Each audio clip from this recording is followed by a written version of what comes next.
Je tisti grič, z katerega se Sečoveljske soline ponujajo kot na dlani skupaj z enim najlepših sončnih zahodov. Kaštel je bil naseljen že v prazgodovini, v rimskem času je nastalo trdno obzidje, pod oglejsko oblastjo v 12. stoletju so tu postavili upravo za severni del Istre. Stoletje kasneje pa so Benečani napadli kaštel, uničili utrdbo in s tem je kraj izgubil pomembnost, ki pa se danes ponovno prebuja z novimi osvajalci, turisti. Inače, kaštel ima veoma veliku i značajnu stratešku važnost.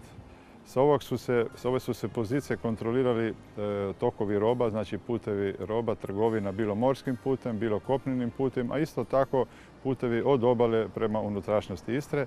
Ne smijemo zaboraviti da je upravo na podnožju kaštela, znači na podnožju ovoga brda, prolazi via, rećemo mitska via Flavija, koja je povezivala Akvileju, Trst sa Pulom. Baš iz tog razloga ovdje su se vodili bitke za osvajanje kaštela, za osvajanje dominacije nad kaštelom.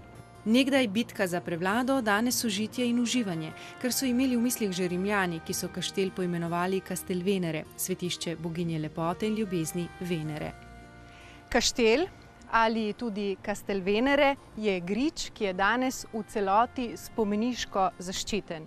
In če bi turisti to vedeli, ki se še posebej v poletnih mesecih tu mimo vijejo v dolgih kolonah, verjamemo, da bi z veseljem tu naredili tudi kakšen postanek. Današnji brend je upravo dobar restoran, dobro jelo, dobro piće. Imamo vrhunske vinare i masinare koji su postali stvarno brend i poznati na široko, tako da ljudi dolaze ili turisti dolaze ovdje s jednim određenim ciljem. Začelo se je to pred 2 leti.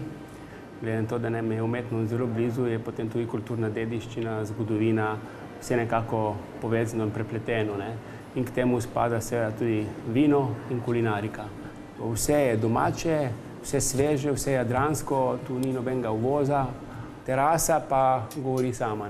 Mislim, da takega pogleda malo kje ga lahko dobiš. Pogled, ki se odpira na Sečoveljske soline in zaliv, je povabilo za podrobno odkrivanje Venerinega griča, ki hrani še veliko drugih zakladov.